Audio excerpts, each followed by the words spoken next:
Verið velkomin á Málræktarþing 2020. Eins og sést þá það haldið hérna á staðnum og ekki á Zoom, þannig þrátt fyrir aðstæður samfélaginu, en á hinn bóginn verður það vegna sérstaklega aðstæðna tekið upp og verður síðan aðgengilegt á vefsvæði málnefndarinnar íslenskan.is. Ég ætla bara að setja þingið og bjóða velkomna fundarstjóra, Steinunni Stefánsdóttur.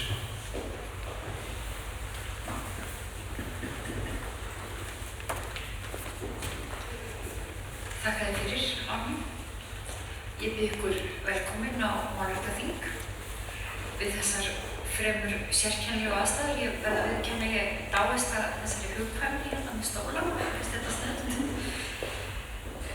En efni þingsins í dag viðhorf til íslensku og þó íslenskan standi á mörgu leyti sterk ekki hægt að líta fram hjá því og hún býr við ákveðin viðhorfsvanda, bæði af hálfu stjórnvalda og notenda tungunnar. En við skulum bara hefja dagskrá og eitt af verkefnum íslenskrar málnefndar samkvæmt lögum að álykta árlega stöðu íslenskrar tungu og Anna Sigríður Þráinsdóttir, sem situr í stjórn íslenskrar málnefndar, ætlar að kynna ályktun málnefndarinnar á þessu ári. Gjörðu svo vel, Anna.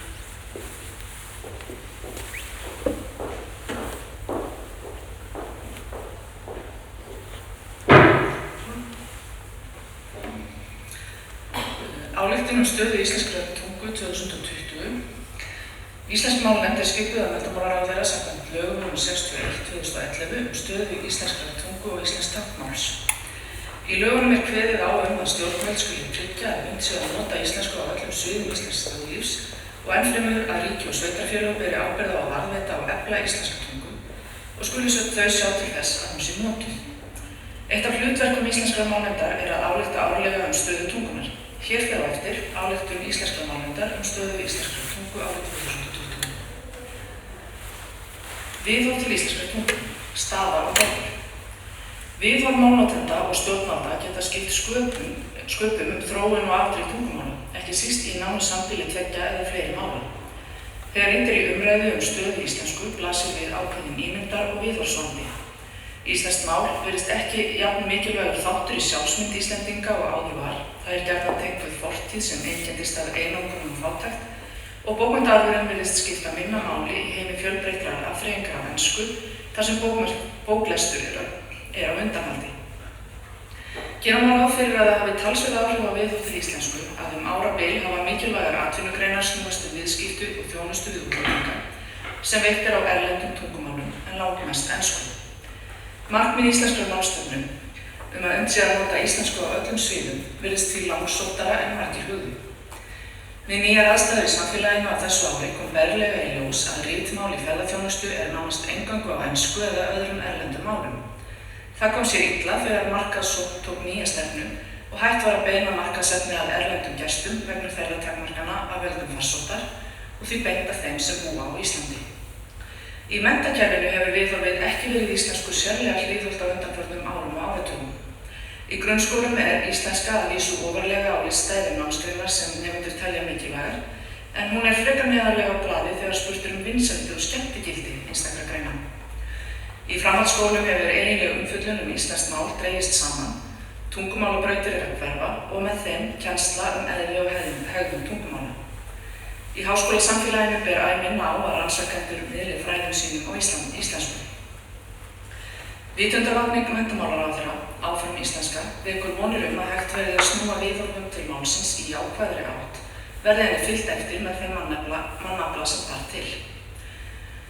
Afþreying á íslensku stendur höllum fæti í samkeppni við erlendar streymisveitur og tölvuleikjaframleiðendur. Sjaldgæft að íslenskur texti fylgi þáttum og myndum á vinsælustu streymisveitunum. Aftur á móti hefur framleiðsla á afþreyingarefni á íslensku, til dæmis sjónvarpsþáttum og kvikmyndum, aukist á undanförnum árum og íslenski hlaðvarpsþættir og íslensk tónlist njóta vinsælda. Þar staða íslensku allsterk og viðhorf til hennar jákvætt og byggt verður undir þetta horfurnar bjartar á þeim vettvangi. Lög stöðu íslenskrar tungu kveða á að íslenska sé opinbert mál á Íslandi. Þó eru opinberar merkingar oft meira áberandi á ensku en íslensku. Má því nefna merkingar í flugstöðvum og á lögreglubílum. Svo virðist sem almenningsálitið sé yfirleitt á þá lund að íslensku máli hnigni hratt. Neikvæð umræða á þeim nótum beinist yfirleitt af yngstu kynslóðinni og útlendingum sem að læra íslensku. Gerðar eru athugasemdir við að unga fólkið sletti of mikið, beigi vitlaust og hafi takmarkaðan orðaforða og að útlendingar hvorki skilji né tali íslensku. Umræða á þessum nótum er ekki til þess fallin að styrkja stöðu íslensku. Nær er að benda á hversu miklu má áorka með samstilltu átaki málnotenda og yfirvalda.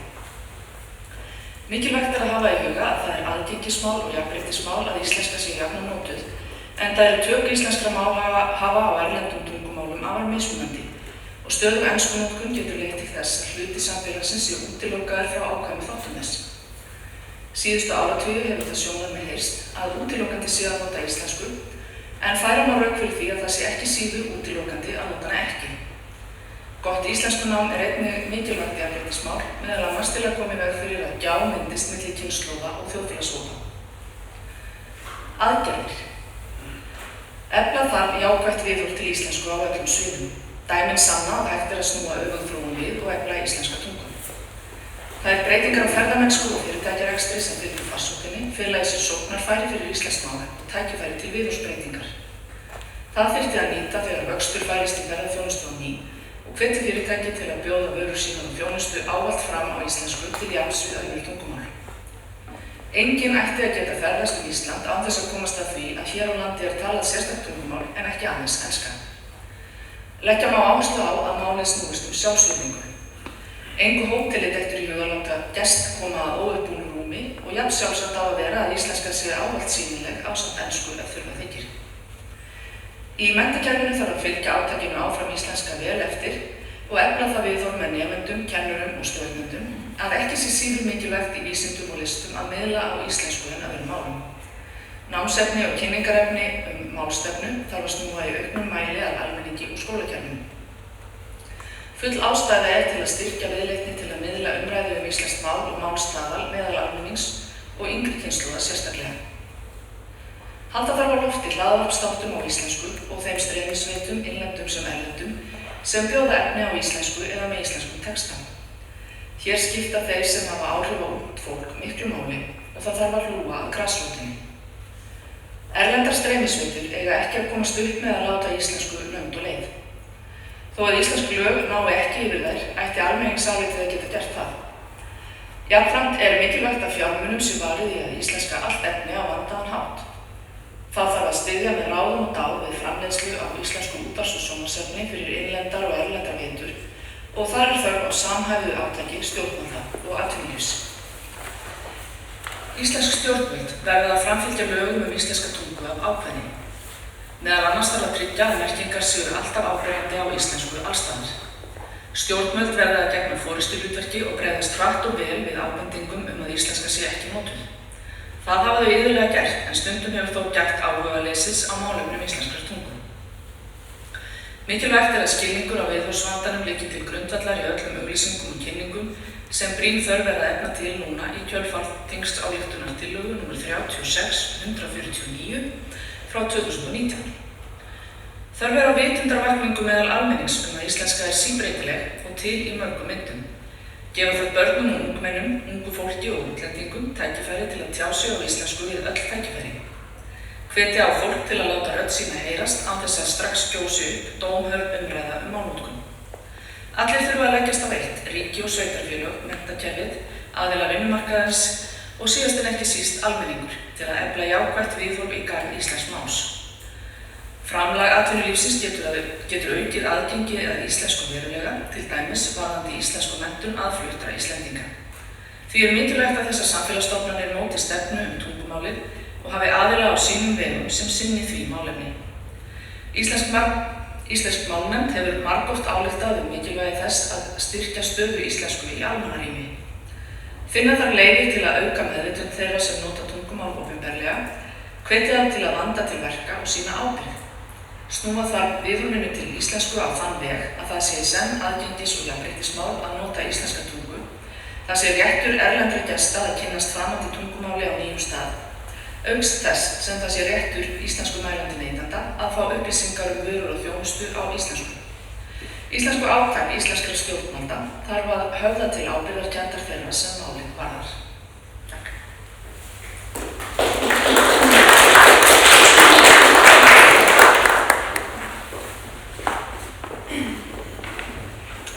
Þakka fyrir, Anna. Þá komið að fyrsta erindi þessa málþings, en Sigríður Sigurjónsdóttir ríður á vaðið og flytur erindið viðhorf ungra Íslendinga til íslensku á tímum stafræns málsambýlis við ensku, en erindið byggir á verkefni sem að Sigríður og Eiríkur Rögnvaldsson hafa unnið. Já, komið þið sæl. Ég ætla samsagt að fjalla viðhorf ungra Íslendinga til íslensku á tímum stafræns málsambýlis við ensku. Og hér sjáum við yfirleitt yfir efni erindisins. Ég ætla að byrja á að svara spurningunni á hverju skipta viðhorf máli og koma þar inn á þær málsambýlis aðstæður sem hafa skapast hér á landi á stafrænni öld. En enska eins og kunnugt ríkjandi mál í hinum stafræna heimi. Síðan mun ég stuttlega ræða andvirðisverkefni okkar Eiríks Rögnvaldssonar, en það niðurstöður sem ég mun kynna hér viðhorf ungra Íslendinga til íslensku byggja á gögnum verkefnisins. En á hverju skipta viðhorf máli? Aukin enskunotkun í íslensku málsamfélagi fylgifiskur samfélags- og tæknibreytinga undanfarinna ára, til dæmis alþjóðavæðingar og snjalltækjabyltingar. Enska hefur rutt sér til rúms á ýmsum sviðum íslensks þjóðlífs og niðurstöður öndvegisverkefnisins sýna að enskt málaáreiti meira og nær til yngri barna og fleiri sviða en fyrr. Niðurstöður MA-ritgerðar Ólafar Bjarkar Sigurðardóttur sem hún vann innan verkefnisins sýna til dæmis að stafrænt ílag 3–12 ára barna hér á landi aðallega á ensku. Þau horfa mest á enskt efni í frítíma sínum, til dæmis á YouTube og Netflix, enda framboð af íslensku efni, talsettu efni á íslensku og efni með íslenskum texta af skornum skammti á þessum veitum. Rannsóknir hafa sýnt að náið sambýli tungumála eins og stafrænt sambýli íslensku og ensku í dag hefur yfirleitt einhver áhrif á formgerð þeirra og notkunarsvið. Þær hafa einnig leitt í ljós að í málsambýlisaðstæðum ráða viðhorf málhafa, sérstaklega ungra málhafa, til tungumálanna miklu framtíð þeirra. Það tungumál sem nýtur meiri virðingar unga fólksins á oft bjartari framtíð fyrir sér innan málsamfélagsins. Ef yngri málhafar skynja að móðurmálið ekki notað á þeim sviðum sem hafa það mest til þeirra, til dæmis á sviði afþreyingar, tækni og alþjóðlegra samskipta, getur það haft áhrif á lífvænleika þess. Þetta því ein af þeim áskorunum sem íslenska stendur frammi fyrir í því breytta málsamfélagi sem við búum í dag. Og því mikilvægt að rannsaka viðhorf Íslendinga og þá sérstaklega ungra Íslendinga til íslensku. Og þetta var einmitt eitt af meginmarkmiðum öndvegisverkefnis okkar Eiríks og samstarfsmanna okkar. Verkefnið hlaut 3 ára öndvegisstyrk úr rannsóknarsjóði á árunum 2016–19 og markmið þess var að rannsaka áhrif stafrænna miðla og snjalltækja á ílag eða málaáreiti, málkunnáttu, málnotkun og viðhorf Íslendinga til íslensku og ensku og varpa þar með ljósi á stöðu og framtíð íslenskunar á tímum mikillar samfélags- og tæknibreytinga. Við notuðum 2 aðalrannsóknaraðferðir, annars vegar voru þessi atriði könnuð með viðamikilli netkönnun sem Félagsvísindastofnun Háskóla Íslands sendi okkar nafni til 5.418 manna lagskipts handahófskennds úrtaks Íslendingur þjóðskrá og þar af voru 1.500 börn á aldrinu 3–12 ára. Svarhlutfall í svokallari fullorðinskönnun sem lögð var fyrir 13–98 ára þáttakendur var 41% en 50% í barnakönnunum sem lagðar voru fyrir 3–12 ára börn. Hin meginrannsóknaraðferðin var að við kölluðum til okkar 240 þáttakendur í viðtöl og ítarlegri prófanir. Þar af voru 106 3–12 ára börn. Þáttakendur voru valdir úr hópi þeirra sem tóku þátt í netkönnunum okkar eftir ílagsmælingum, það hvort þeir fengu lítið, mikið, meðal eða mikið stafrænt ílag daglega. En þá snúum við okkur að niðurstöðum og viðhorfshlutum öndvegisverkefnisins og skoðum fyrst niðurstöður úr netkönnun 13 ára eldri. Hér sjáum við mat 13–98 ára þáttakanda í netkönnuninni á staðhæfingunni, það mikilvægt að vera góður í íslensku. Þrátt fyrir að hátt hlutfall þátttakenda í öllum aldurshópum sé mjög sammála þessari fullyrðingu, það eru gulu súlurnar, þá eru það mun færri í yngri aldurshópunum en þeim eldri. 53% 13–15 ára unglinga eru mjög sammála fullyrðingunni en 88% þeirra sem eru 60 ára og eldri. Þeir sem eru eldri eru einnig afdráttarlausari í svörum sínum. Í netkönnuninni voru 13–98 ára þátttakendur beðnir að meta 5 staðhæfingar viðhorf sín til hvors máls, íslensku og ensku. Og á þessari glæru sést meðaltal jákvæðra svara við þessum staðhæfingum hvort mál. Það svarað þar sem þáttakendur segjast vera mjög sammála eða frekar sammála. Athugið að uppsögunarásinn byrjar í 50% og bláar súlur sína niðurstöðu fyrir íslensku en það rauðu fyrir ensku. Á glærunni sést svipaða munur milli svara aldurshópa og sást á glærunni hér á undan. Þar sem hlutfall jákvæðra svara við spurningunum íslensku lægst í yngsta aldurshópnum 70% en hækkar eftir því sem þáttakendur eldast og komið í 90% í elsta aldurshópnum. Hins vegar sjáum við alveg gagnstæða kúrfu við svör við sömu fullyrðingum ensku þar sem yngra fólk jákvæðara en eldra fólk. Viðhorf 13–98 ára þáttakenda í netkönnun til íslensku mótast þó ekki aðeins af aldri þeirra, heldur einnig af því hvort þeir sjá fyrir sér að búa á Íslandi í framtíðinni. Það eftir hversu heimakærir eða alþjóðlegir þeir eru. Lilja Björk Stefánsdóttir skrifaði MA-ritgerð innan verkefnisins þar sem hún færir rök fyrir því að ólíkir menningarhvatar sem vísa til þess hvernig einstaklingar skilgreina sjálfsmynd sína í menningarlegu samhengi hafi áhrif á viðhorf fólks til móðurmálsins og alþjóðamálsins ensku. Hún notaði mat fullorðinna þáttakenda í netkönnun okkar á staðhæfingunni mig langar að búa á Íslandi í framtíðinni til að skipta þeim í 2 hópa, heimdraga, það eru þeir sem eru mjög sammála eða frekar sammála þessari staðhæfingu og svo heimsborgara, þeir sem eru mjög ósammála, frekar ósammála eða hvorki sammála né ósammála staðhæfingunni. Og niðurstöður Lilju sýna að það munur á viðhorfum þessara 2 hópa til viðhorfsspurninganna um íslensku og ensku.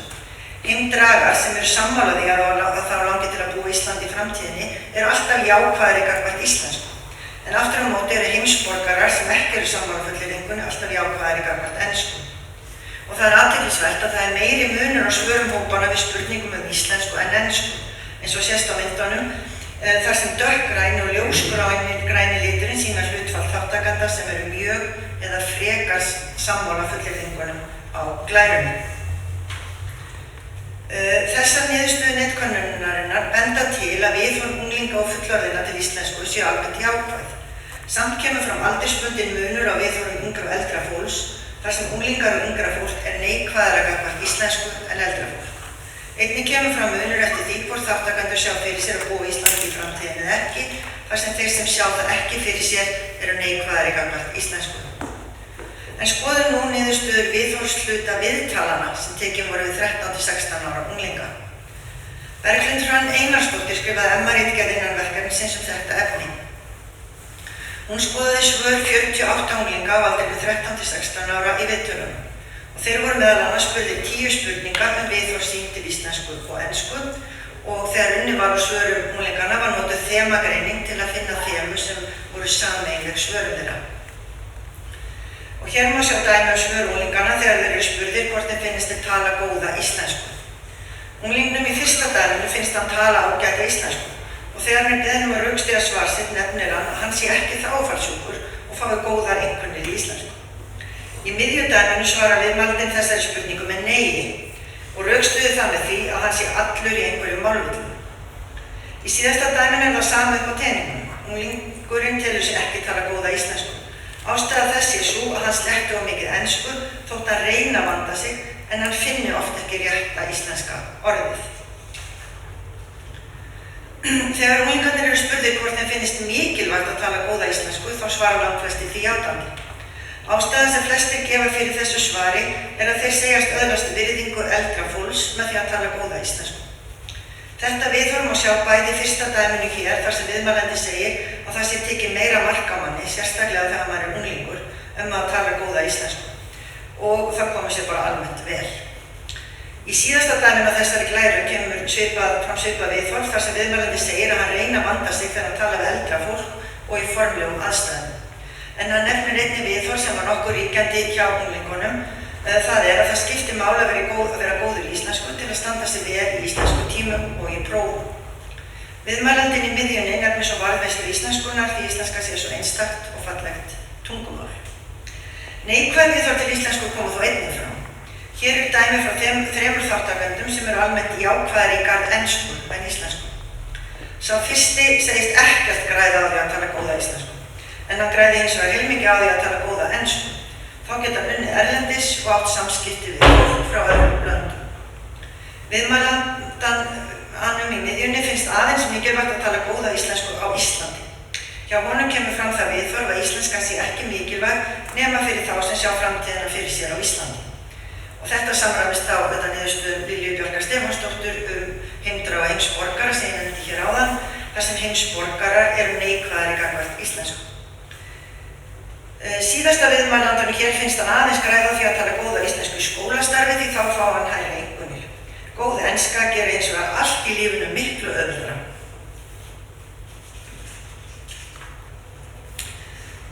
Greining Berglindar á stafrænu ensku ílagi unglinganna sýnir að það eru tengsl á milli ílagsmagns og þess hversu góðir unglingarnir telja sig vera í íslensku og ensku.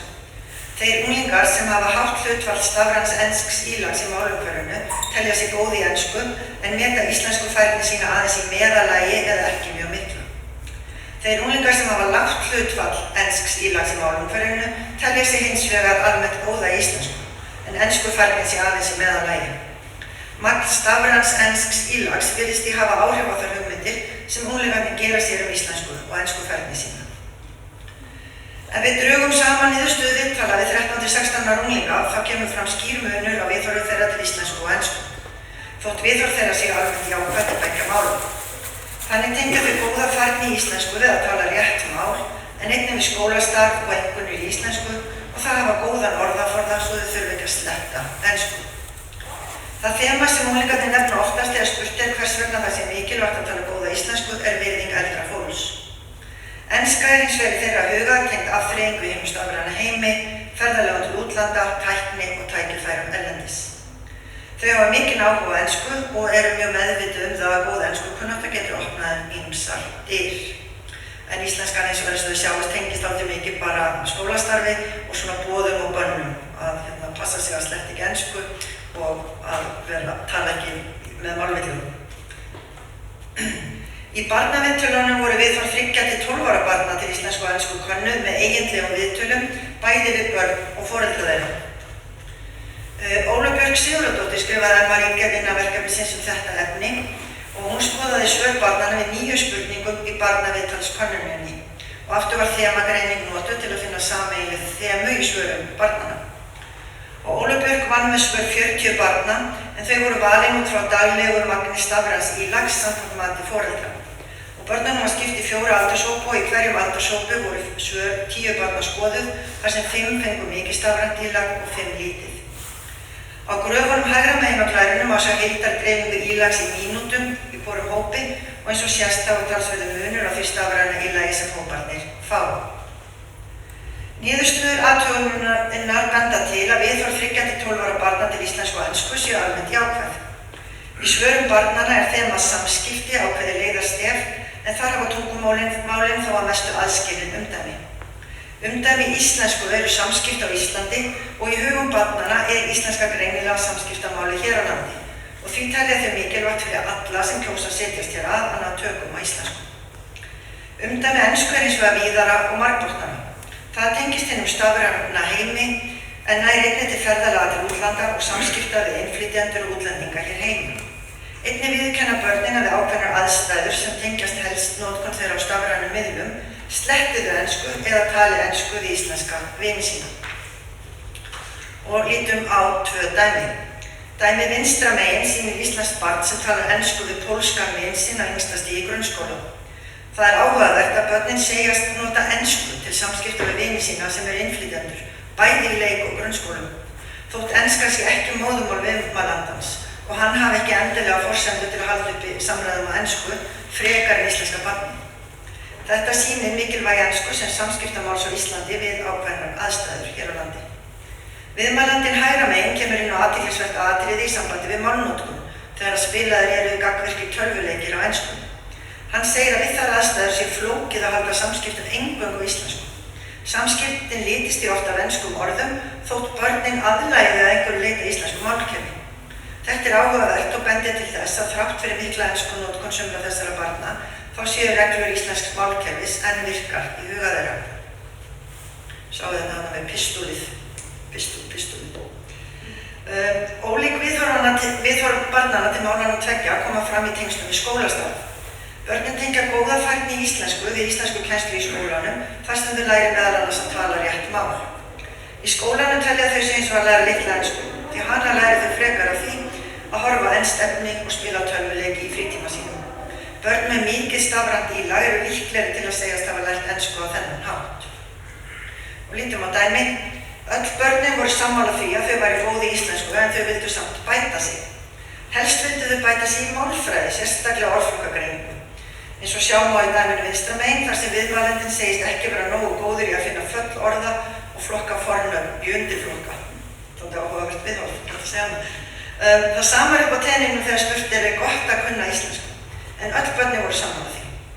Viðmælandinn hægra megin ofarlega telur til dæmis góða kunnáttu í íslensku sérstaklega gagna sér við að efla orðaforða sinn og stafsetningarkunnáttu, auk þess að komast áfram í vinnubókum í skólanum. Viðmælandi fyrir neðan tekur að nokkru leyti undir þetta þar sem hún telur að það sé gagnlegt að vera góður í íslensku þegar kemur að háskólanámi, sérstaklega það leitið eftir orðaforða. Í huga barnanna er góð kunnáttu í íslensku því greinilega tengd skólastarfi og tengist þeim málfræðiverkefnum sem unnið er með í skólanum. Í svörum barnanna birtast einnig hringtunguviðhorf og forskriftarmálfræði. Hér vinstra megin ofarlega má sjá svör viðmælanda sem finnst mikilvægt að auka íslenskan orðaforða sinn til að koma í veg fyrir að hann neyðist til að sletta ensku, sem sagt hringtunguviðhorf. Þá kemur forskriftarmálfræði fram í svörum hinna viðmælandana þegar sá sem fyrir neðan er spurður hvort hann sé góður í íslensku, þá svarar hann nei, hann sé svona í miðjunni, en það væri gaman að geta að tala rétt mál. Sá hægra megin segir gott að kunna íslensku til að geta átt samskipti við foreldra sína og í því sambandi sé mjög mikilvægt að tala rétt mál.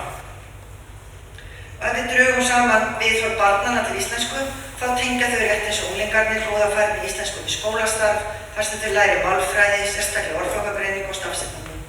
Í skólanum auka þau einnig íslenskan orðaforða sinn sem þau telja mikilvægt til að þau þurfi ekki að sletta ensku og eigi auðveldara með áframhaldandi nám. Og þar segjast þau einnig læra að tala rétt mál sem sé mikilvægt til að öðlast virðingu eldra fólks.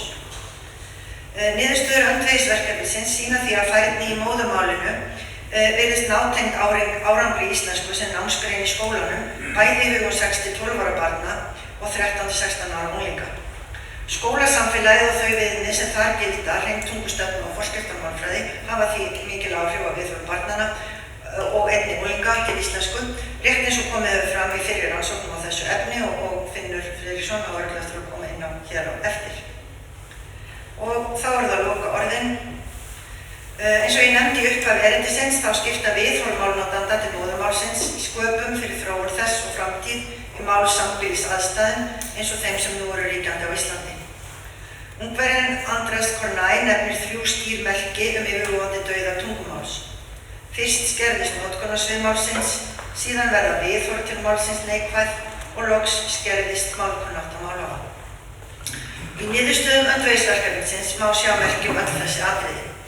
Þótt enn sé sem betur fyrir ekki að sjá að málkunnátta barna og ungmenna hafi skerst verulega, nefnum skerst eitthvað en ekki verulega enn. Það er því enn hægt að spyrna við fótum og í því sambandi skiptir öllu að tryggja að viðhorf ungra málnotanda til íslensku séu jákvæð. Og ég tel að það sé tölvöld áhyggjuefni að börn og unglingar telji sig þurfa að læra móðurmál sitt í skóla en að þau læri erlenda málið ensku ósjálfrátt út í samfélaginu. Börn og unglingar sem hafa alist upp á Íslandi kunna íslensku og það er mikilvægt að þau átti sig á því til að þau vilji eiga samleið með íslenskunni. Og hér eru svo að lokum nokkrar heimildir, sem margar sem við komum með eina glæru. Takk.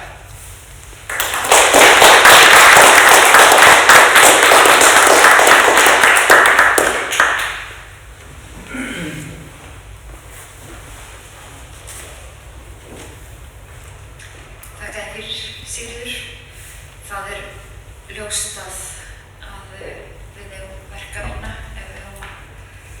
ef að íslenskan á að halda í umdæmi sín öll og eiginlega fyrir okkur sem erum sérkennilegt til þess að vita að ungt fólk í raun og veru lítur svo á að íslenskan sé svona afmörkuð eins og ykkar niðurstöður benda til. En nú komið að erindi Finns Friðrikssonar og það nefnist, já, þá fær maður hærri einkunn í íslensku ef maður talar rétt, íslenskt mál í nemenda og kennara. Og þar greinir Finnur frá rannsókn sem að hann og fleiri hafa unnið og stýra viðhorfi til námsgreinarinnar íslensku, ekki satt?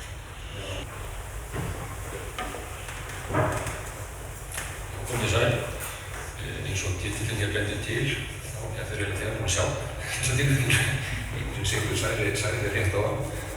Það liggja með öðrum orðum ýmsir þræðir saman í þessum tveimur verkefnum ef svona orðið komist. Ég ætla að einblína meira á einmitt skólaumhverfið og fjalla aðeins íslensk mál þá eins og það lítur út í augum nemenda og kennara. Fyrst aðeins bara yfirlitið, það er bara að renna eldsnögt yfir hvað ég efnið í það sem ég mun tala yfir síðan líkur svona okkur með beint af augum kemur inn á sem fyrst að viðhorf nemenda og síðan þá viðhorf kennara og þá einhvers konar stutt samantekt. Uppspretta gagnanna, uppspretta efnisins samt þessi svokallað IMOC-rannsókn sem Sigurður vék upp að áðan. Þessi skammstöðu stendur samt fyrir íslenska sem námsgrein og kennslutunga og verkefnið var svona grunninn tvíþætt. Við vorum annars verið að skoða stöðu íslensku sem námsgreinar og höfum þar inni öll svið íslenskunar, svona þessi klassíska skiptingar samkvæmt námskránabáður. Þetta rituninn og bókmenntirnar og orðfræðin og leskuninn og taflmyndir og götunum. Og könnuðu sér líka stöðu íslensku sem kennslutungu. Það var að segja notkun íslenskunar sem tungumálsins sem notað í kennslu í raunveru hverju sem allt, ég satt sjálfur nokkra efnafræðitíma og skildi svo sem mest lítið og það væri tölu íslenska og hvernig íslenska það hef ég gert. Og ég veit að Ásgrímur sem að sittum hér, hann stóð á sundlaugarbakka í 2 tíma og fylgdist við notkun íslensku í sundkennslu. Þannig að það var óallt þarna á milli. Og þetta svona þær grunnspurningar sem lögðum upp með, en það síðan svona kvísluðst eftir því hvaða svið íslenskunar lág undir hverju sinni. Mikið aðeins nánar bara að þeim gögnum sem við vorum með þessum efnivið sem vorum að vinna þarna úr. Þá stóð þessi efnisöfnun yfir frá 2013 til 2015, lukum síðan svona gagna úrvinnslu 2016 og svona kjarni niðurstaðan kom síðan út á bók 2018 sem að Sigurður nefndi núna áðan. Og að þessu stóðu rannsakendur bæði frá endurvísindasviði HÍ og frá Háskólanum á Akureyri. Rannsóknin náði til 3., 7. og 9. bekkjar grunnskóla til að tryggja þeir næðumann öllum aldursstigum og einnig til 1. og 3. bekkjar í framhaldsskóla. Skal þig fram á þessum tíma framhaldsskóla en þá 4 ára kerfi. Alls voru þetta 9 grunnskólar og 5 framhaldsskólar sem að tóku þátt og þetta náði til höfuðborgarsvæðisins, Norðurlands og Austurlands. Sem nefndi áðan lágu öll sviði námsgreinarinnar íslensku undir og fylgdust með notkunar líka sem almennrar kennslutungu. Gögnin voru svona í grunninn þríþætt. Fyrsta lagi vettvangsathuganir, þar að segja við sátum eða stóðum á sundlaugarbakka og fylgdumst með einfaldlega notkun bæði íslenskunar sem kennslutungu og sem sagt íslensku kennslu, samanlagt þarna rétt tæplega 170-160 kennslustundir. Tókum viðtöl við nemendur, þá nemendahópa, kennarahópa og stjórnendur, rétt liðlega 50 og reyndum kennsluáætlanir, skólanámskrár og aðalnámskrár. Og það sem ég mun fjalla mér eftir unnið úr þeim hlutum viðtalana sem snerust málfræði. Ég skal tekið fram að í þessum hluta spurðum við ekki gagngert hvað finnst íslensku eða hvað finnst einmitt samspil íslensku og ensku eða náttúrulega ensku eða eitthvað hendur. Þetta voru ég gagngert að spyrja málfræði, spurðum hvaða nemendum og þá kennarum datt nú í hug þegar við heyrðum einfaldlega hugtakið málfræði, hvað þýðir að vera vel aðsvið í málfræði, hvernig gagnast málfræðin, hvað gagnast almennt bæði í íslensku og hvað gagnast síst af þessu öllu saman. Þannig að þetta var ekki beint íslenskuna í heilsinni sem að segja, en það má lesa eitt og annað milli línanna og þið munið sjá ansi marga svona sameiginlega eða snertifletti við því sem að Sigríður var nefna hér rétt áður. Og ég mun leggja nokkra áherslu á það að leyfa bara orðum viðmæland okkar að svona tala fyrir sig sjálf. Svo ég byrja á nemendunum, þá komu þar í ljós nokkuð skýrt 4 svona meginþemu ef við gáttum flokkað viðbrögð þeirra niður í. Fyrst alveg var býsna skýrt og þetta kannski svona hvað fyrirferðarmesta þemað og tengiskættin því sem Sigríður var nefna hér áður. Að þegar við spurðum hvað dettur ykkur hugur þegar við tölum nefnumhugtakið málfræði, þá kom þetta oftast upp. Það er einhvers konar hugmyndum rétt og rangt. Þetta skerist til alltaf upp í það. Einfallega hvað má og hvað má ekki í notkun. Ég sjá bara eitt dæmi.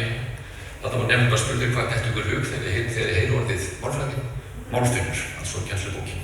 Guð, já, málfræði vegna ömmur mínar. Og það spurði frændur ömmur, af hverju tengjur hana í málfræði? Að því hún leiðir eftir málfræði.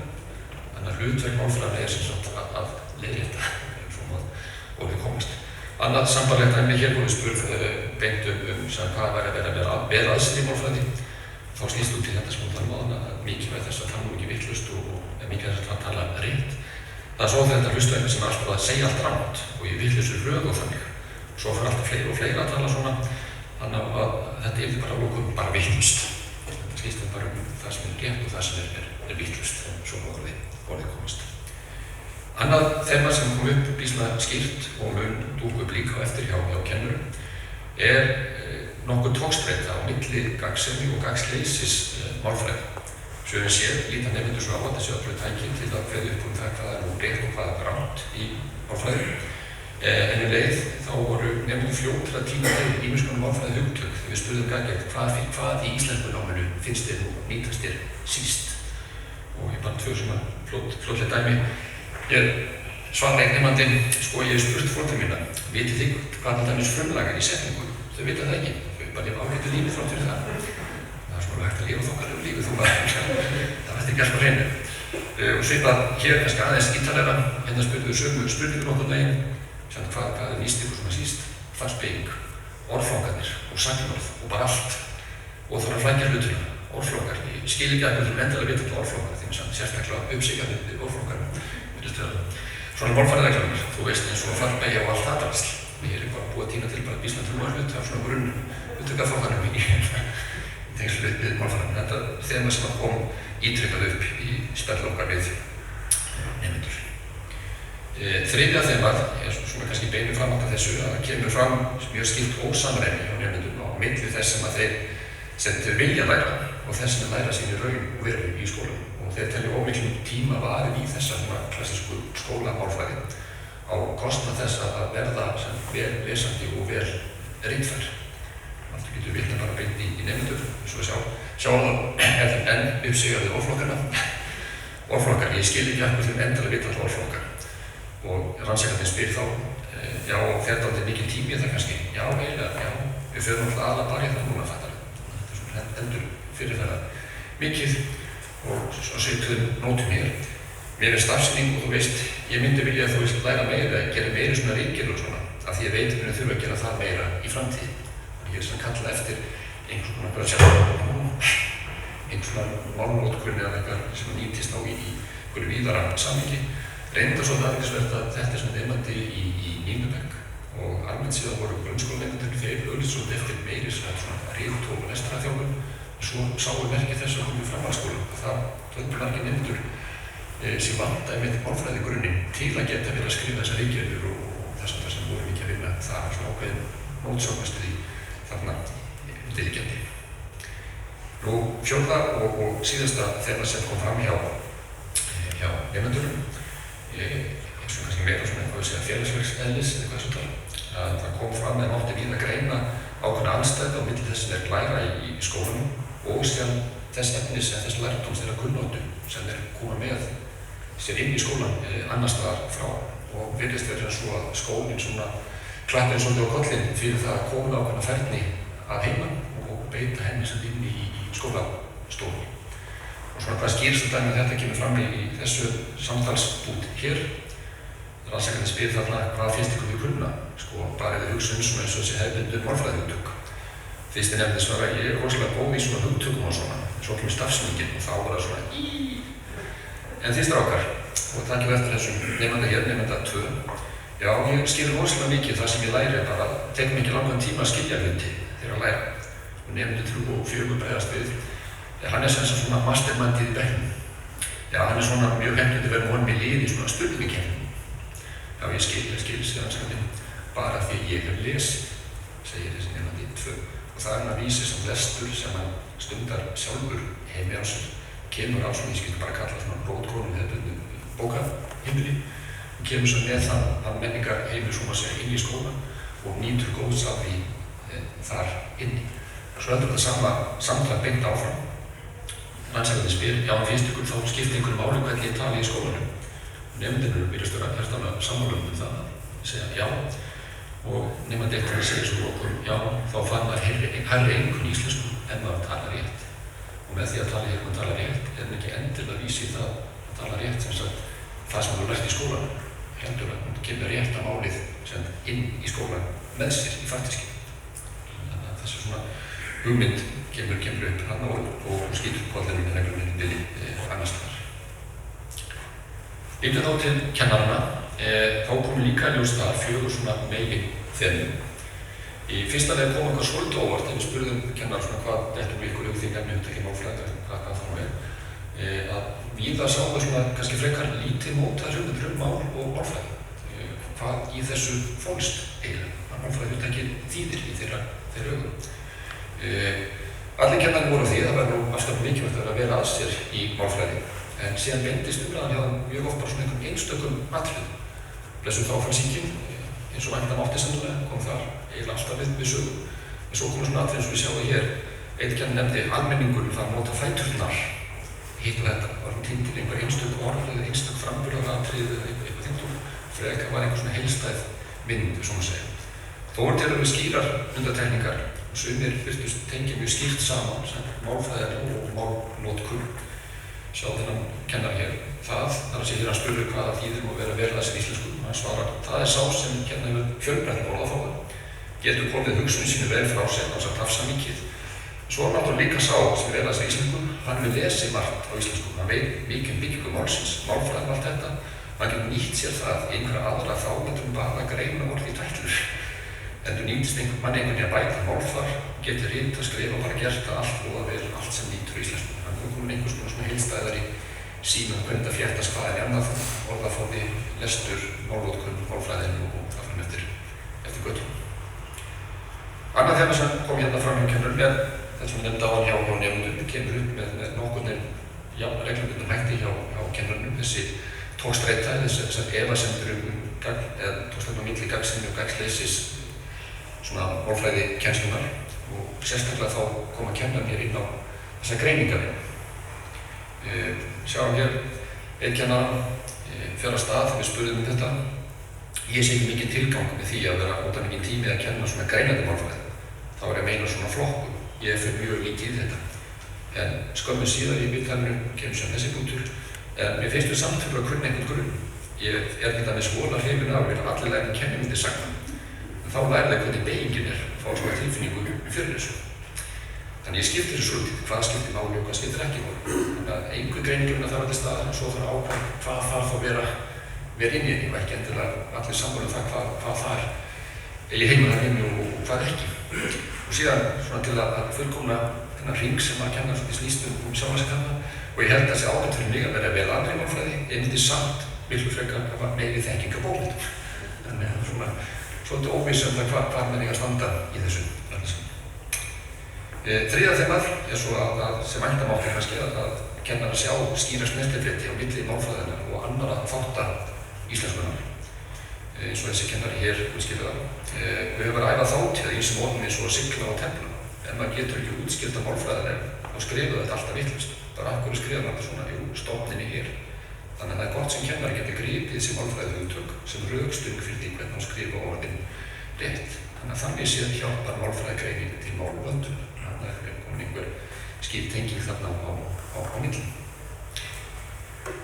Og við tölum líka við, bæðanlega sumir íslensku kennari kenna jafnframt einhver erlend tungumál og við tölum líka við kennara erlendra tungumála og flestir þeirra, allir þeirra sáu sem skýra snirtilegt eða tengingar á milli íslenskunar og þessu erlendu tungumál og eitt orðara eða dregur bara mjög snirtilega saman í þessu stutta svari. Það sem ekki kunna íslenskri málfræði erfitt að útskýra í erlendu tungumál. Það segir samt eiginlega sjálft ef við útskýrum ekki svo glatt litingar átt á þýsku eða formynd á ensku eða hvað hann verið nefnum að vera búin að leggja einhvern grunn að því á íslensku væntanlega. Fjórða og síðasta þeirra sem kannski ekki beint viðhorfið, þetta meira hvaðan það kemur. Þá fórum ekki tölfræðilega greiningu á því en ég held að megin og fulleyra að tiltölulega skýrt samband á milli þess að gerast íslenskukennari og að hafa fengið svona strangt, íhaldsamt, áfærslegt uppeldi. Og svör að þessum tóra voru bara glettilega algeng meðal kennarana. Ég elst upp með afa mínum og ömmum, systkinum pabba og svo foreldrum mínum og systkinum og alltaf endalaust bræður minn og ömmur að koma í heimsókn. En amma satt á rúmstokknum og las mér ljóð og sögur. Það var að tala fallegt íslenskt mál mínu heimili. Hér er sem fjölskyldun öll og ættin öll ámar sem tekur þátt í þessu. Og skemmtilega gott þá tengdu nokkri kennararnir við það að hafa alist upp í eða verið tengdir sveitinni með einhverjum hætti. Og tveir kennarar María kom með setninguna á það að þeir væru á norðan. Og það skildi. Ég ætla ekki að fullyrða sannleiksskildi. Þeir eru náttúrulega í sig sjálfur norðan.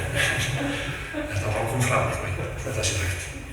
Annars sem kom fram í þessu samhengi að þetta málfræðslega uppeldi virtist ekki síst byggt á það sem að kennarinn kölluðu góðar bækur.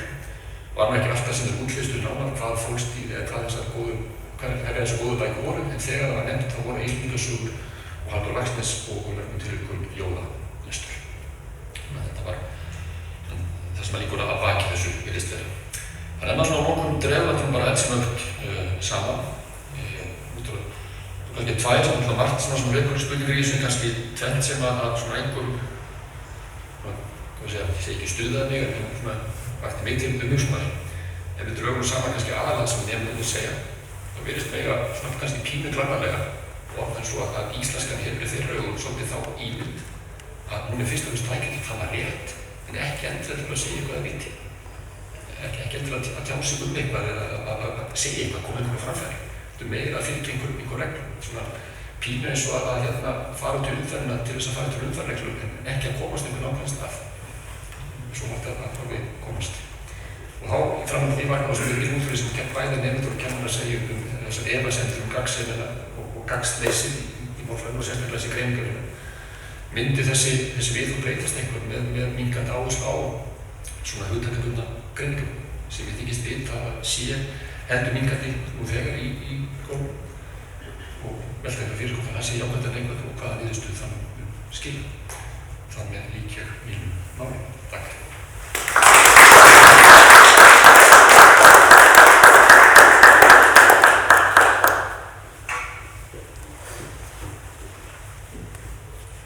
Þakka þér fyrir, Finnur. Þetta er auðvitað umhugsunarefni og kemur í eðlilegu framhaldi af því sem að Sigríður sagði áðan.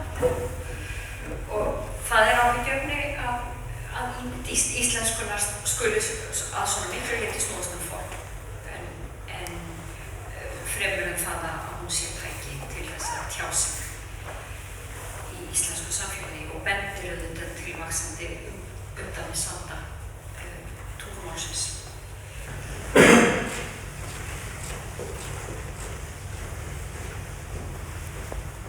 Komið þið sæl. Ég er Anna Vilborg. Sigríður gat því miður ekki verið við okkur í dag. En við stöllurnar vinnum báðar við Háskólann á Hólum og kennum í ferðamáladeildinni. En við erum skólasystur úr Kennaraháskólanum þar sem íslenska var okkar valfag.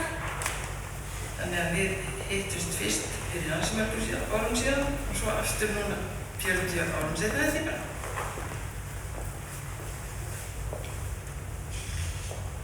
Af hverju þessi rannsókn? Árið 2017 þá fór ég vegna annarra rannsóknar í ferð landið og tók þá svo greinilega eftir því að ferðaþjónustufyrirtæki með ensk heiti hafði fjölgað mikið. Og ég tók töluvert af myndum af því þá og líka af skiltum og vegvísum. Þetta stingur í augu víða. Og virðist sem Suðurland og höfuðborgarsvæði sé svona mest áberandi að þessu leyti. En svo bara áhugi okkar á íslenskri tungu og hvers vegna hún ekki notuð sem tækifæri í ferðaþjónustu. Ég hef verið með veggspjöld á ráðstefnum, til dæmis í Þjóðarspegli þetta mál og vöktu nú svo sem ekki mikla athygli. Það var enginn að hófa í mig og spyrja hvað þetta ekki.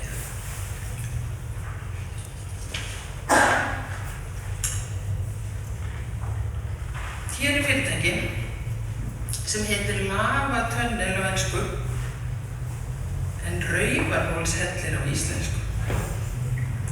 Skiltið er stórt, stendur Ingólfsfjall og þetta er svona þegar maður gerandi frá Selfossi og er á leiðinni til Reykjavíkur. Þarna er látið að því liggja að það síðan aðeins 8 km í Lava Tunnel. Staðreyndin er hins vegar sú að þegar þú ert búin að beygja eftir 8 km, það er við hringtorgið í Hveragerði, að þá eru heilir 24 km eftir. Því það eru 32 km frá þessum stað að Raufarhólshelli. Raufarhólshellir er þekkt vörumerki á Íslandi en sennilega dettur fáum Íslendingum í huga verið sig að kynna hann með þessu skilti. Já, það er gott að vita að það eru 26 km í Vík þegar maður er staddur á Skógarsandi. En báðar þessar auglýsingar brjóta 72. grein náttúruverndarlaga frá árinu 2013 og þá má kannski segja að það sé ekki erindi dagsins í dag en það er ekki hægt að horfa fram hjá því að það er óheimilt að setja upp auglýsingar meðfram vegum eða annar staðar utan þéttbýlis. Heimilt er að setja upp látlausar auglýsingar á atvinnurekstur eða þjónustu eða vörur á þeim stað þar sem starfsemin eða framleiðslan fer fram. Þannig að næst þegar þið að ferðast til landi þá skulu taka eftir þessu. Á þessum skiltum er enskumælandi boðnir velkomnir og það er þetta algengast.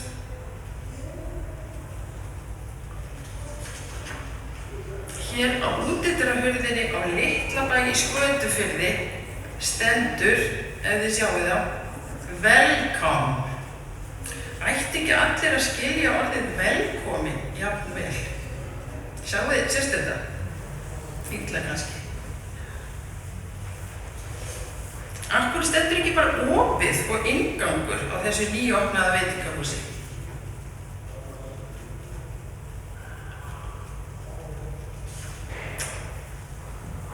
Hér eru nokkur dæmi skilti og auglýsingar víðs vegar landið og dæmin sýna að það er engin sýnileg stefna í gangi. Allt virðist vera leyfilegt og viðeigandi, hvort sem það er nauðsynlegt að nota ensku eða ekki. Og þarna efst til vinstri er heiti á veitingastaðnum á íslensku og svo er þarna myndasúpu og kakó og köku en greina hefur þeim fundist þurfa að hafa þarna ensk orð yfir þetta. Og það er ekki verið að deila neitt á þessa staði, það er ekkert á bak við það, þetta eru bara myndir sem að þetta ykkur á leiðinni.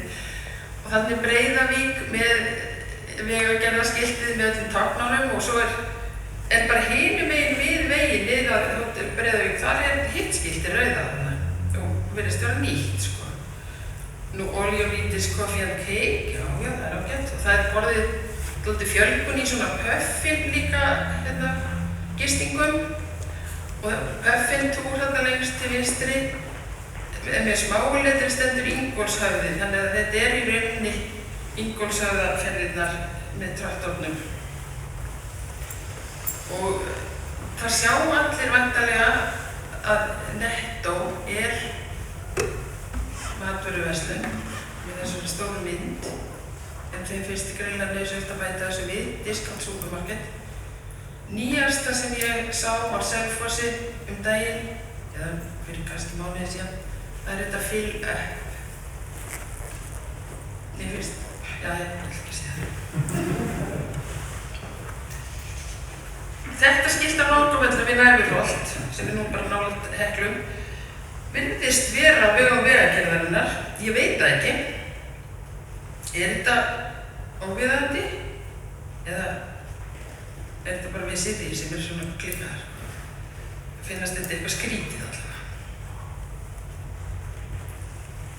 Hver er staða íslenskrar tungu í markaðssetningu í ferðaþjónustu?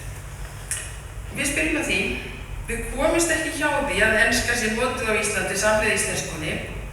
Þið hafa örugglega heyrt áhrifavalda. Eyjafjallajökull sterkur áhrifavaldur í ferðaþjónustu. Hann vakti enn frekar athygli á landinu með eldgosi, truflunum flugumferð og reyndist óvænt en góð markaðssetning eftir hrunið. Við goslok spreyttu borgarar í öllum heimsálfum sig á því að bera fram heiti jökulsins. Í kjölfarið var sprenging í fjölda ferðamenn á landinu. Við eigum að nota íslenskuna sem tækifæri. Erlendir ferðamenn geta þýtt úr íslensku yfir á sitt tungumál, til dæmis í símanum. Við megum ekki leyfa ensku að kæfa íslenskuna í þessari atvinnugrein. Okkur skortir vissulega innlent starfsfólk í ferðaþjónustu og verðum að sækja til útlanda. En viðmælendur okkar á landsbyggðinni, þeir kvörtuðu yfir því að íbúar höfuðborgarsvæðinu sækja ekki störf út á landi. Enska fyrir löngu orðin alheimsmál ferðaþjónustunnar, en það ekki þar með sagt að við tökum hana alveg í stað þess að við eigum sjálf, okkar eigin tungumál, dýrmætasta menningararf. Við þurfum að samnýta tungumálin, en eins og staðan í dag sé tekið við af skiltavæðingu og vefsíðum fyrirtækja. Fljótt á litið þá svarið við ofangreindri spurningu vond.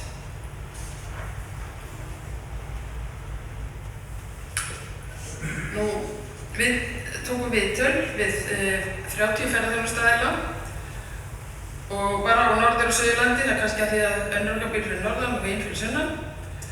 Og svo sendum við rafræna spurningakönnun til ferðaþjónustaðila land allt og áhrif COVID komur svo fyrst voru viðtölin augliti til auglitis en enduðu í síma og það bara var að við fyrir með sér minna kolefnisspor. Viðmælendur veittu upplýst samþykki sitt skriflega og svo í gegnum síman eins og hægt að geta hitu. Heimtur spurningakönnunar voru ekki eins og við vonuðust til og við fengum 146 svör og flest frá Suðurlandi. Kom í ljós sem við fórum að hafa samband við ferðaþjónustaðila að það eru svo ótrúlega margir einyrkjar í starfinu á landsbyggðinni sérstaklega. Og maður getur ekki séð það í gegnum nafnið á fyrirtækinu hvort að það sé bara einyrkja að vinna þarna eða ekki. Í viðtölunum var spurt hvers vegna fyrirtæki ber erlent heiti, hvort markaðssetningi sé bara á íslensku, bara á ensku, báðum tungumálum eða öðrum, hvort erlent starfsfólk á íslenskukennslu, hvað fólki finnst þá þróun að enska taki við af íslensku ferðaþjónustunni og hvað annað fólk vill nefna í þessu samhengi. Úrvinnsla gagna er nú svona komin stutt á veg og þetta er svona fyrsta tilraun okkar til þess að veita innsýn í niðurstöður. Og hér verður farið svo leið að nefna nokkrar beina tilvísanir við viðmælandana sem við dæmum viðhorf til tungumáli ferðaþjónustu. Tilviljun ræður oft heiti á fyrirtækjunum og oftast lítil hugsun eða engin á bak við heitin. Heitin geta verið með vísun í nærliggjandi þekkt náttúrufyrirbæri sem hefur þá þau áhrif að laða ferðafólk. Og dæmi hestalegu sem tengir sig við þekkt íslenskt náttúrufyrirbæri og fær fleiri gesti vegna þess. Svo efsti hérna ákveðið viðhorf. Ég bý á Íslandi og ég ætla ekkert að vera að skýra þetta einhver ensku nafni bara því að henda einhverjum útlendingum. Vissi þetta nafni einhver ensku? Það er svona tungumál sem að flest allir kunna. Já, það kemur að því að viðskiptavinirnir voru eingöngu erlendir og við hugsaðum ekkert það hvort við ættum að hafa það íslensku eða ensku. Og hugsunarleysi var svona dálítið oft nefnt í þessu sambandi. Ég var búin að gæta þess að hella og fólk var alltaf svona að taka andkvæð og this blue eyes og ég nefndi þá bara fyrirtækið mitt eftir því. Það eru einhverjir sem að skýra þetta. Mikið af erlendu fólki að vinna í bransanum, þeir finna íshella og þá er þeir undantekningarlaust alltaf skýrðir eitthvað Crystal Ice Cave. Ég veit ekki eins og hvað það að vera næsta ensku orð frá, sko. En Anaconda Cave. Svo eru þeir sem að hafa breytt nafninu. Það var ekkert kannski mikið það í þessum viðtölum, en það eru dæmi það að heitið var íslenskt í mörg ár, þangað til að ferðaþjónustan fór að auka svona mikið. Þá þurftum við að merkja ferðirnar einhverjum útlendingum geti skilið þennan bóka. Og þeir munað betur ef það er á ensku, Mountain, því það er heitin fyrirtækis. Svo þegar vel það gáð, þá getur heitið falið í sig galla. Svo efsti hér með orðið extreme í heiti fyrirtækisins. Hún fannst flott að skrifa, það heitir það eitthvað svona extreme. En þá hafði þau áhrif að viðskiptavinirnir hættu við að taka þátt, því þeir voru þá svo hræddir að ferðin yrði hættulegur. Og svo var það í næsti viðmælandi, hann komst að því bara í viðræðum okkar að heitið bæði erfitt fyrir erlendigestin og þá íslensku. Því hann hefur franskt orð sem erfitt að stafa í heitinu og hann var eiginlega ekki búinn að átta sig á því fyrirfram að það yrði erfitt að skrifa þar orðið rétt í þessum leitarvélum. Nú, síðast aðliðið svona sérstakur andstæðingur forræðishyggju og velur frekar nafn sem hægt að markaðssetja á erlendum mörkuðum. Það var markaðssetningin. Það bara einróma álit ferðaþjónustaðila markaðssetja fyrirtæki á ensku. Nær til stærsta markaðsins var alþjóðlegt tungumál, stærsta tungumál í heimi. Og maður fyrir ekki að reyna ekki grundvelli fyrir því að markaðssetja sig á einhverju asísku tungumáli. Bókanir á ensku, matseðlar á ensku og íslensku. Það reynda mjög algengt að þessi bæði á ensku og íslensku. Nú ræður ekkert við þetta. Viðskiptamálið enska. Og það var eitt sem að sagði að hann yrði bara undir á markanum ef hann væri ekki með þetta ensku. Svo þessi neðst, ég alltaf ensku, en ég auglýsi á Facebook fyrir Íslendingana og þið sjáu það ástæðan. Það er ekki fallegt. Þá við þurfum einhvern veginn að finna leið sem tekur tillit til erlenda starfsfólksins og gerir þeim kleift að bjarga sér í samfélaginu á þessi íslenska verði víkjandi. Við höfum líklega ekki staðið okkur nógu vel í að auðvelda fólki að læra málið. Þrýstingurinn á að læra málið ekki alltaf mjög mikill, að minnsta kosti ekki fyrir fólk í fullu starfi. Í viðtölunum kemur þetta viðhorf skýrt fram. Hver og einn einasti ferðaþjónustaðili viðurkennir að hann hafi ekki hvatt starfsfólki til að læra íslensku. Oft þó að kenna áhugaleysi erlenda starfsfólksins. Þeir sem vilja læra íslensku hafa sjálfir haft frumkvæði og greiða það sjálfir. Engin dæmi voru að ferðaþjónustaðili greiddi námskeið.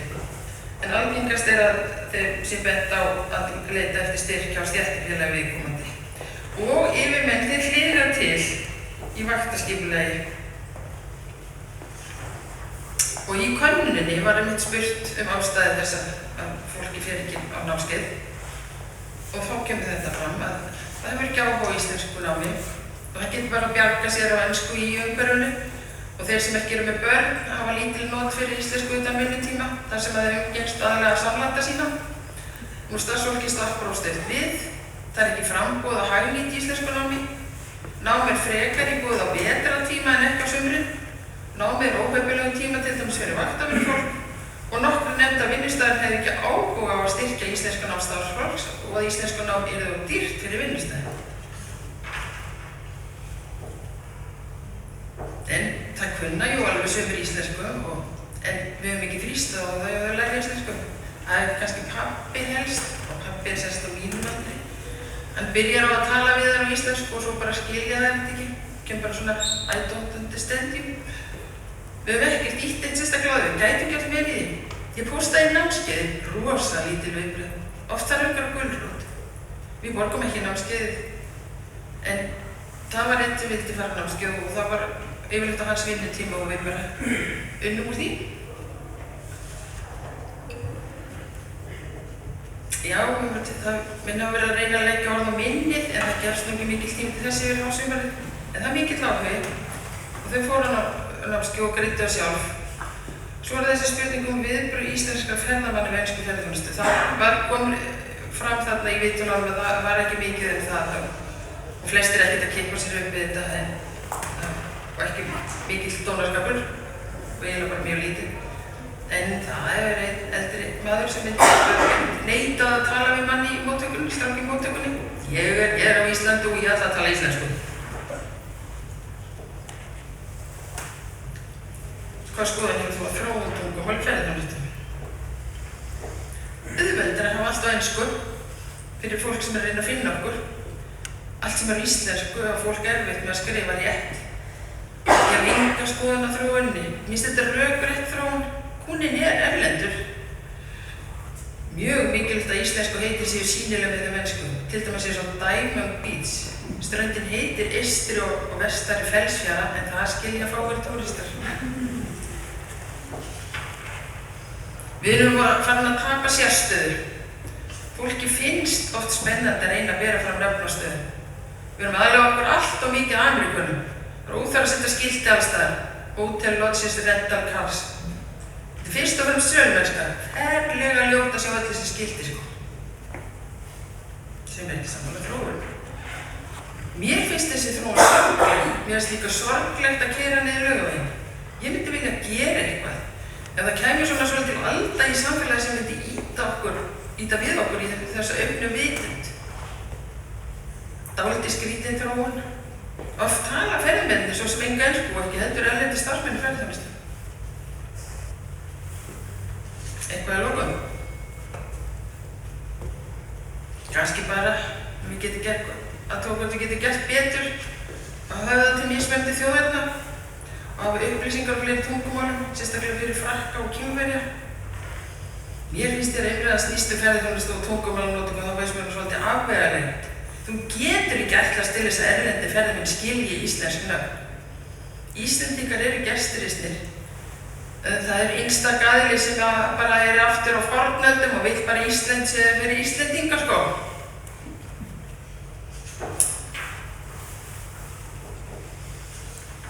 Og eftir því sem árin líða hefði ég viljað að ég hefði haft íslenskt nafn á þjónustunni. Ég fyndi ábyrgðar á íslensku tungu.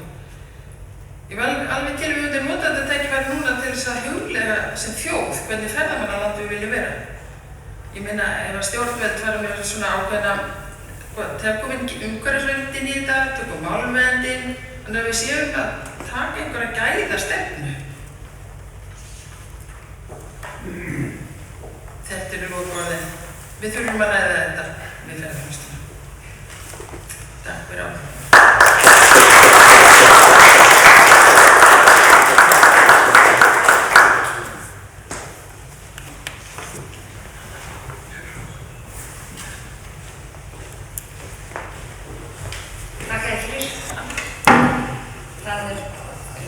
Líklega alveg ljóst að í ferðaþjónustunni birtist talsverður viðhorfsvandi til tungunnar. En nú komið að Kelsey Hawkins og hún ætlar að segja okkur frá athugun sinni á umræðum málvöndun á Facebook-hópnum málvöndunarþáttur. Og erindina nefnist að ofreyna sig við að reyna að vanda sig. Athugun á almennri umræðu málvöndun í Facebook-hópnum málvöndunarþátturinn og hún fjallar umræður íslenska tungu á netinu. Kelsey heiti ég mest mastersnemi í íslenskri málfræði. Erindið mitt byggir á námskeiðsritgerð sem ég skrifi 2 árum síðan í námskeiðinu Mál og samfélag hjá Ara Pál Kristinsinni og Stefni Bade. Ég stutt óhugsanlega athugun á umræðu málvöndun í Facebook-hópnum Málvöndunarþættinum sem fjölmennur hópur af svona misreiðu, misvirku fólki, áhugafólki íslensk mál. En ég þarf að taka skýrt fram að markmiðið bara alls ekki að gera lítið úr meðlimum hópsins eða skoðunum þeirra. Það bara það sem við langar að gera að varpa fræðilega ljósi á gildi þessara skoðana með tilliti til kenninga og hugmynda eðlimóbreytingar og annars innan félagsmálfræðinnar. Yfirleitt þannig, ég ætla fyrst að tala skjöldgreiningar á málvöndun og svo taka svona 3 dæmi úr umræðakerfinu á málvöndunarþættinum og svo tala aðeins málbreytingu eða viðhorfsbreytingu. Rannsóknarspurningarnar fyrst og fremst óttinn hnignun málsins í ljósi hnatt og tækifæringar reistur á skoðaðum rökum, af hverju stafar ósamræmi milli skoðana málvöndunarfólksins á réttu og vönduðu máli og það sem að gerast í raun og veru í tungumálinu og hvað segja þetta málafslagið almennt. Yfir hugtakið málvöndun. Hvað þýðir eiginlega að mál vandað eða óvandað og að hverju leyti að viðmið málvöndunnar fólksins vandað mál öðruvísi en fræðilegar skilgreiningar á málvöndun? Einfalda svarið að það að mál telst vera vandað það samræmist venjum tiltekinna aðstæðna. Málfar sem vandað í einu samhengi þótt óvandað í öðrum þar sem málaðstæðnar segja endilega til hvort málnotkun sé vandað eða ekki. Með öðrum orðum verður málfar að lúta viðmiðum til þess að gera talast vera vandað. En hvað átt við með viðmiðum? Lítum á orðu eins og ramman sem segja til á hvaða hátt eðlilegast að koma orðum á hugtakinu X í Y-samhengi. Ari Pál Kristjánsson lýsir viðmiðum. Í fyrstu lagi eru virkviðmið sem lýsa einungis því sem gerast í raunveru, sem sagt hvernig fólk talar án þess að taka afstöðu eða leggja mat á nýtt. Í fræðilegu samhengi telst málfar vera rétt ef það samrýmist einhverjum virkum viðmiðum eða einhverju íslenskri venju. Á hinum endi hins vegar skráð viðmið eða gildandi viðmið. Þetta það mál sem hefur hlotið opinbera eða stundum löglega viðurkenningu sem skráð í handbókum og miðlað í skólakerfinu. Lítum á skráðu viðmiðin sem andstæðu virkra viðmiða, en þau fyrir eru vísandi og forskriftaleg. Í samfélögum með skráðan rytmálsstaðal eru skráðu viðmiðin oftast lík rytmálsstaðunum. Þannig það á Íslandi þar sem staðallinn og skráðu viðmiðin byggð að miklu leyti á fornu rytmáli. Ýmislegar utanaðkomandi þættir og aðrar hafa áhrif á skráðu viðmiðin, en þetta rætt seinna. Einhvers staðar milli Íslandsmarkana eru viðtækin viðmið, en þetta einmitt lykillinn af hugtakinu málvöndun. Viðtækin viðmið mismunandi eftir aðstæðum, félagsþóknum, jafnvel umræðuefni og ýmislega öðru. Málfar samræmist viðtækin viðmiðum ef það þykir eðlilegt við viðkomandi aðstæður. Ákveðnar kröfur eru gerðar meðvitundum aðstæðnar og þekkingu á því málsniði sem best hægir þeim. Sem sagt, ef mál samræmist viðteknum viðmiðum í hvert skipti óhægt að kalla það vandað. Nú mikið að beina athyglinni að ósamræmi milli fræðilegra hugtaka sem einkenna vandað mál og skoðana málvöndunar fólksins á henni. Skoðum nokkur dæmi mál sem meðlimir hópsins málvöndunar þátturinn hafa deilt og annast við sem óvönduð máli. Og setjum svo dæmin í samhengi hugtakana sem áður voru rædd til að varpa ljósi á trúverðugleika kvörtunarefnisins. Fyrst og fremst dáðfallssýki, sem síðastfæmi óvandað mál. Tilvitnun á blærunni var skrifuð af ónafngreindum notenda og málfréttamannsins í útvarpinu sem greiði sekkum dáðfallssýki þegar hann sagði mér hlakkar til. Athugasemdir í sjálfri sér frekar meinlaus. Hún felur ekki í sér gildismat og engan dóm viðkomandi fréttamann, en hvernig túlka þá skoðun sem leynist þar að baki og á hverjum rökum hún reist. Hvaða ályktanir gerum við dregið af þessari fullyrðingu þegar við skoðum hann í fræðilegu samhengi. Tvenns konar túlkun þótti mér líkleg í ljósi viðbragða málvöndunar fólksins, en túlkunin einhvern veginn þversagnarkennd. Byrjum á því augljósasta. Í fyrstu lagi benda á að höfundur færslunnar bætir einhver við hann. Hann fer ekki út í skoðun sína og fær einhvern rök fyrir henni. Það áhugaverða þó nefnilega að svörin frá öðrum í athugasemdakerfinu eru nánast undantekningarlaust ekkert annað en önnur dæmi dáðfallssýki sem fólk hefur rekist á í opinberu tali fréttamanna. Á þetta má líta sem þögult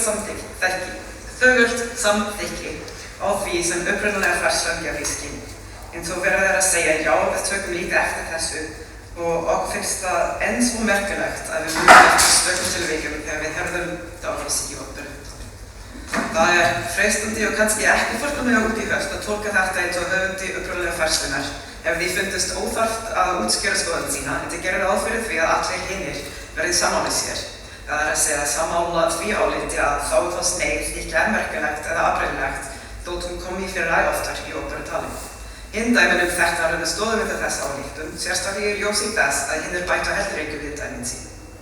Í samhengi fræðunar mætti benda á það sem Kristján Bartnesson hefur sagt dáðfallshneigðina. Það er einfalt atriði sem hægt að nota til að segja til hvort menn eru góðir eða vondir málnotendur. Hún skiptir setningakerfið engu máli, hún býsna algeng í málinu en samt á skjön við viðurkenndu reglurnar sem kenndar eru í skólum og skráðar eru í kennslubókum. Hún auðvelt að leiðrétta með vísun í skýrar og óumdeilanlegar reglur. Félagsmálfræðilegt mikilvægi þágufallssýkingar og ekki síst deilurnar hana fólkið einmitt í þessu. Það að forðast þágufallssýki nánast orðað mælikvarða málvöndunar sem réttlætist í því einu að skráði staðurinn segi til að hún sé röng. Í íslenska samhengi má einkum benda á James Milroy, upphafsmanna félagsmálfræðinnar. Samkvæmt honum þetta afleiðing þess að þjóðtunga sé stöðuð á ensku svona standard language cultures. Það ríkir almenn meðvitund og trúa á réttri og rangri málnotkun sem einungis má staðfesta með vísun í vísindi heimildir eins og handbækur og kennslubækur. En hvar kemur þversögnin í myndina? Síðast allra svarana við fæslunni tekur skýra afstöðu til málsins. Menn ættu að hætta að agnúast út í þágufallshneigðina því annað brýna. Orðavalið í þessu svari í sjálfu sér athyglisvert. Hlutleysi þágufallshneigðarinnar reyndar hugtakið af neikvæða blæðinum sem felst í sýki.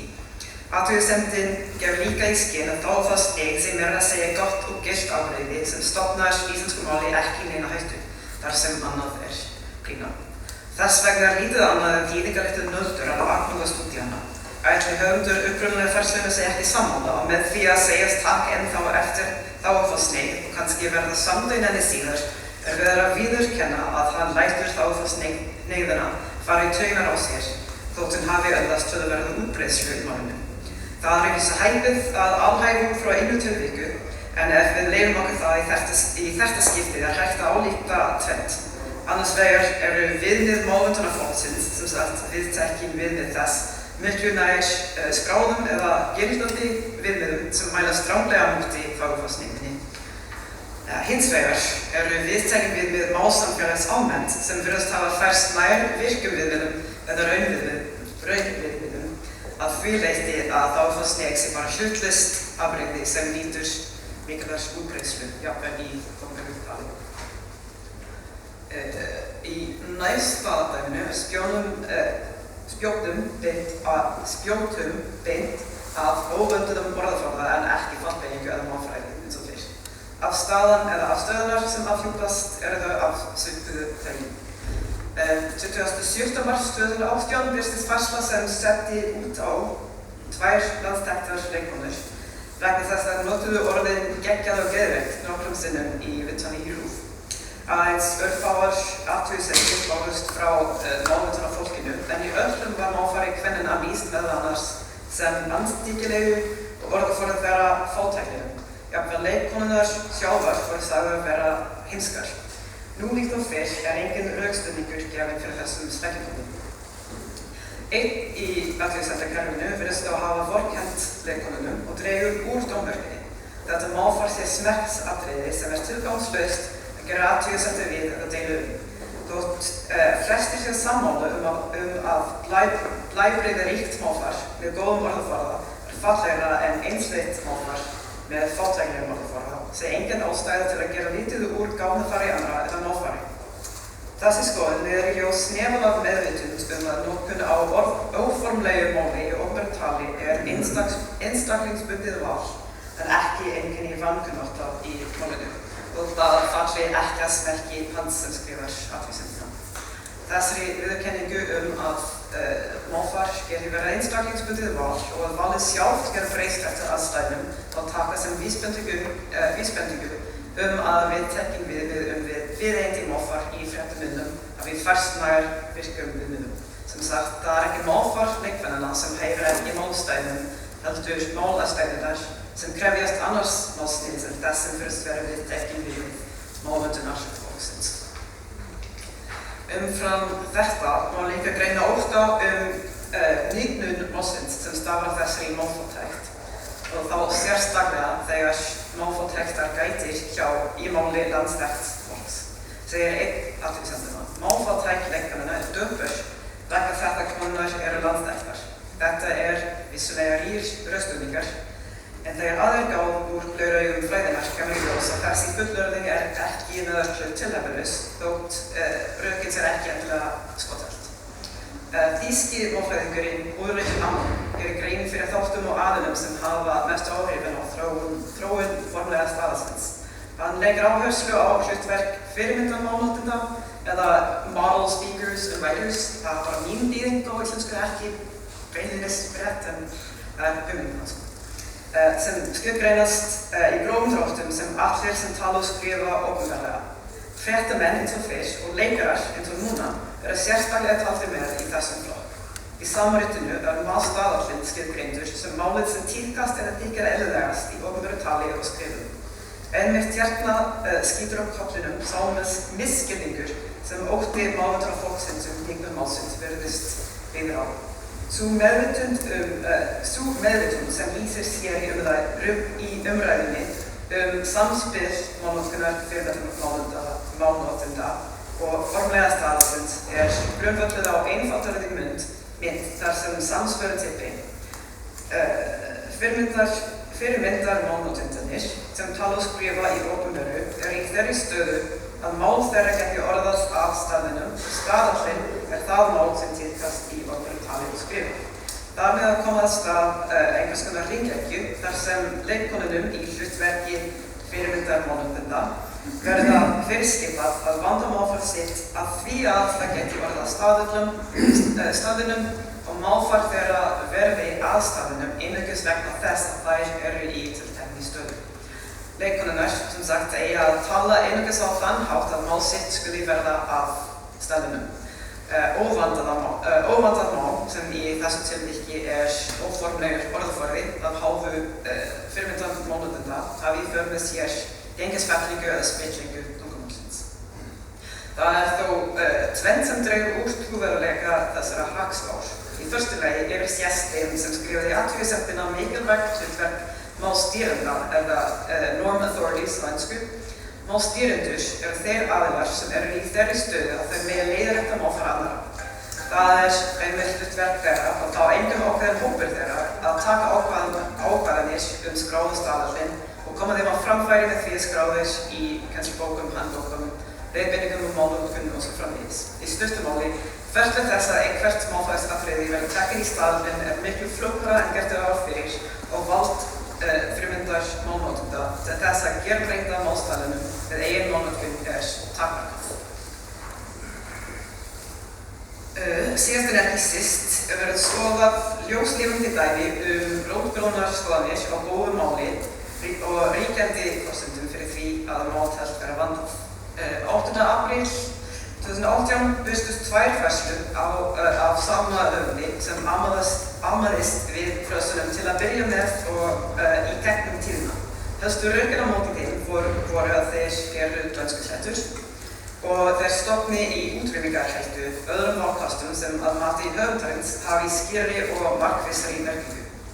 Það sem athyglisvert í samhengi viðhorfs til málvöndunar hins vegar að skoðuð á þeim málkostum sem þykir eðlilegri, betri, réttari eða íslenskari innverðið skiptar en rökstuðningurinn alltaf eins. Þáttakendur í umræðuþræðinum stungu upp á ýmislegum málkostum við frasana. Í staðinn fyrir til að byrja með væri skárra að segja fyrst í stað upphaflega eða framan af. Í staðinn fyrir í gegnum tíðina gætum við sagt í tímans rás, árum saman eða frá fólki hvarfi. Fram hefur komið áður að persónulegur smekkur segja ekki traust forsenda til að velja annan valkost fram yfir hinn að minnsta kosti ef af afstöðu málvöndunar fólksins að dæma. Þannig neyðist maður til að höfða til æðsta yfirvalda íslensku tungunar til að verja valið sitt. Í þessu tilviki eru yfirvöldin ýmist íslenska orðabókin, virstískennarar og prófessor eða sjálfar fornbókmenntirnar sem ritmálsstaðallinn býr á. Deilt var fyrst réttleika þess að nota í tímans rás í staðinn fyrir í gegnum tíðina þótt að síðan eftir að væri upphaflega til umræðu. Eitt sem var mótfallinn í tímans rás vitnar í íslensku kennarinn sinn á Laugavatni, Dr. Nafbót, sem hefur kennt manni að þetta væri dönskusletta íslenskun á í tíðum lög, fyrirgefðu dönskunni. Þess vegna sé í gegnum tíðina skára. Hann bentur aftur á móti til færslu í íslensku orðabókinni þar sem í gegnum tíðina merkt með sköpumerki sem á að þýða sá valkostur sé vafasamari en í tímans rás sem orðabókin mælir með. Ég hef ekki kíkt í orðabókina til að staðfesta hvort það sé rétt eða ekki, en hvort það sé rétt eða ekki skiptir einhver máli, því þetta voru allavega rökin sem voru færð í umræðinni. Svipuðu máli gegnir frasan til að byrja með sem ekki almennt talið vera dönskusvertu heldur varða við dauðarefsingu. Farsluhöfundurinn vitnar í Jón Helgason professor sem landsþekktur fræðimaður við skoðanir sem farsluhöfundurinn meinir að hafi fullyrt einu sinni sá sem segir til að byrja með að verður drepinn vegna þess að frasinn sé dönskusvertu. Enn og aftur væri ekki hægt að staðfesta hvort hann hafi sagt þetta í raun og veru en já, sannleiksgildi aukaatriði þegar skoðanir og viðhorf ráða ferðinni. En málið loksins útkljáð í eitt skipti fyrir öll með tilvísun í Njálu sem jafnframt síðasti athugasemdin við viðkomandi færslu. Margur hyggur þetta vera dönskusvertu en í Njálu má lesa að Gunnar hafði settið á hliðarenda fjaturinn í gegnum. Hvert treystir sér til að tala eða rita betri íslensku með settu en Njáluhöfundur. Og svarið var greinilega engin en fjöldi læka með þessari færslu mætti gjarnan taka sem samþykkis í gildi. Sama hvort þetta sé í íslensku orðabókina virta málstýrendur eða beint í bókmenntahefðina sem settur svipsinn á formlega reiknastaðalinn það sameiginlegt að allir þessir aðilar engan veginn fulltrúar rétt og vandaðs máls. Ekki nýtt afhjúpast hér nema frekari rökstuðningur fyrir þá ályktun að viðmiðum ávetraflokksins samræmist að langmestu leyti formlega skráða reiknastafni. Nú að spyrja hvort óttinn niðurlun málsins ekki síst í ljósi hnatt- og tæknivæðingar og áhrif þeirra á samskipti okkar sé reistur á réttlætanlegum forsendum. Megan ályktunin sem búið að draga af dæminum okkar svo að viðtekinn viðmiðum ávetraflokksins sé mestu samræmi við formlega skráðan staðal, aðallega reiknastaðal eða gildandi málnotkunarviðmið. Þetta lýsir sér í því hversu lítill gaumur gefinn þeirri staðreynd að öll málnotkun háð félagslegum aðstæðum sem segir til hvort eitthvert málfræðsatriði sé rétt eða gott eða vandað í hvert skipti. Rökstuðningur fyrir þessari ályktun finnst úr ýmsum áttum og í lok verður bent á tvær rannsóknir sem einnig renna stoðum undir hana. Í fyrstu lagi almennt til megin hjá yngri málstýrendur, kennurum, fræðimönnum og svo framvegis að taka við af hefðar sem komu á undan. Í íslensku samhengi var eldri hefðin og málloftslægið almennt undir töluverðum áhrifum hreintúkustefnunar fyrir aldar sem gætir enn í hugmyndum málundum. Þess vegna þarf ekki endilega að þrauthugsa gagnrýni sína á málnotkun annarra eða taka tillit til aðstæðuna. Mál vandað ef hægt að benda til einhverja heimildar sem segja þetta. Í öðru lagi var aðgangur að óformlega máli eða talmáli mjög takmarkaður á þeim tíma sem ritmálsstaðallinn var tekinn í gildi.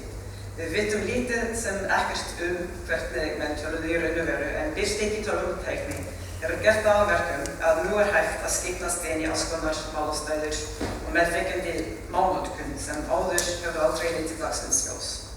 Önnur hlið á þessu að samskipta leiðum hefur fjölgað mikið sökum tæknivæðingar og með því breytt skrifgreining á málsniðum sem þykir eðlilegt í hvert skipti. Svo má benda á athugun Niklaus Kupland og Tóra Kristjansen sem segja að málsniði sem tíðkast í fréttamiðlum hafi færst miklu nær raunviðmiðum sem sagt hvernig menn tala í raun og veru án þess að leiða hugann að vöndum. Allt þetta saman bendir greinilega til þess að kvörtunarefni málvöndunar fólksins sé öllu heldur almennar viðhorfsbreytingar í samfélaginu en ekki breytingar á maðurinn sjálfur. Loks skal nefna niðurstöður tveggja eldri rannsókna sem eru sammála þessari ályktun. Árið 2007 athugaði Finnur Friðriksson fyrir bærið Þágufallssýki í rituðum textum. Þótt allir þátttakendur í rannsókninni sögðust vera meðvitaðir Þágufallssýki og fyndust hún vera að sækja á kom í ljós að Þágufallssnið sé í rauninni stöðugt tilbrigði í málinu sem fyrirfinnst með jafnu útbreiðslu meðal allra aldurshópa sem greina í rannsókninni.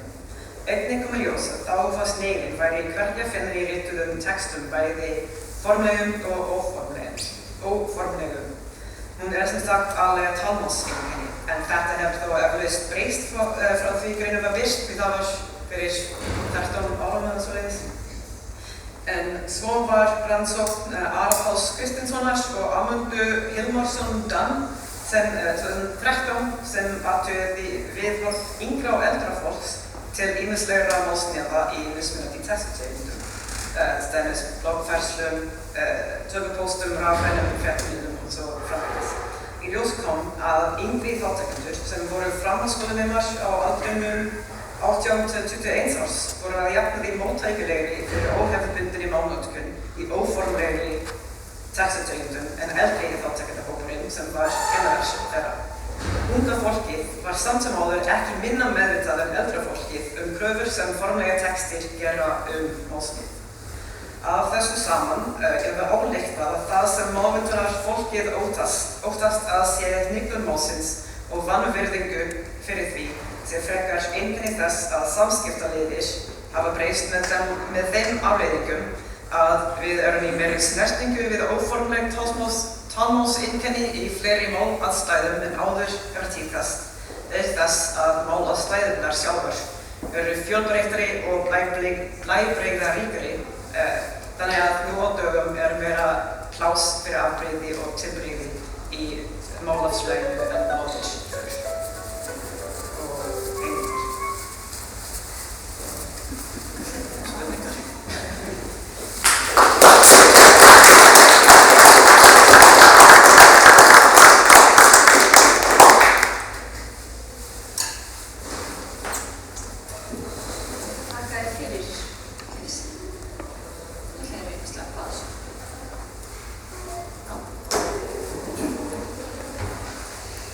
Já, það áhugavert að heyra hvernig umræðan tungumálið snýst yfirlega mjög afmarkaðan þætti í formi málsins. Það heyrðum við ekki bara hérna hjá Kelsey heldur í erindum okkar undan líka. En nú fyrir að síga á seinni hluta. Íslensk málnefnd hefur langt skeið veitt viðurkenningar íslenskrar málnefndar í þeim tilgangi að vekja athygli á því sem verið gert við framvindu íslenskunnar. Og Ármann Jakobsson, formaður málnefndarinnar, ætlar nú að kynna og afhenda verðlaun íslenskrar málnefndar.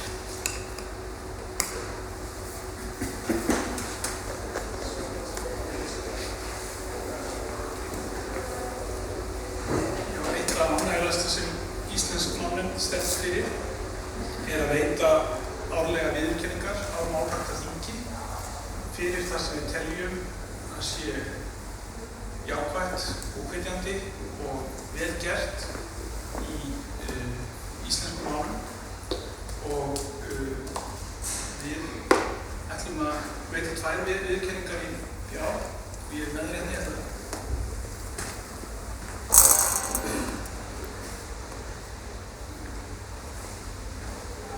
Það annars vegar útvarpsþátturinn Nýjar raddir sem hlýtur viðurkenningu íslenskrar málnefndar fyrir frumkvöðulega starf í að leyfa röddum innflytjenda sem tala íslensku að heyrast. Og það sem sagt Alexander Elliot sem sér þáttinn en Baldvin Þór Bergsson mættur að taka við viðurkenningu.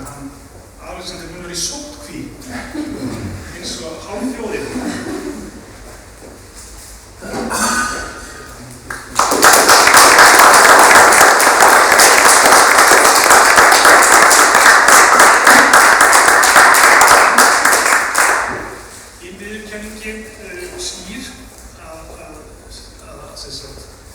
Efni sem var nefnt sérstaklega í ályktuninni sem var hvernig streymisveitur ýmsar vanrækja að hafa íslenska texta og það Viaplay sem fær viðurkenningu íslenskrar málnefndar fyrir frumkvæði í textun erlends efnis frá streymisveitu og Hörður Magnússon mættur til að taka við sem svona óformlega fulltrúi Viaplay. Viaplay ekkert verið með íslenska forystu en sem sagt þú erum við til að finna.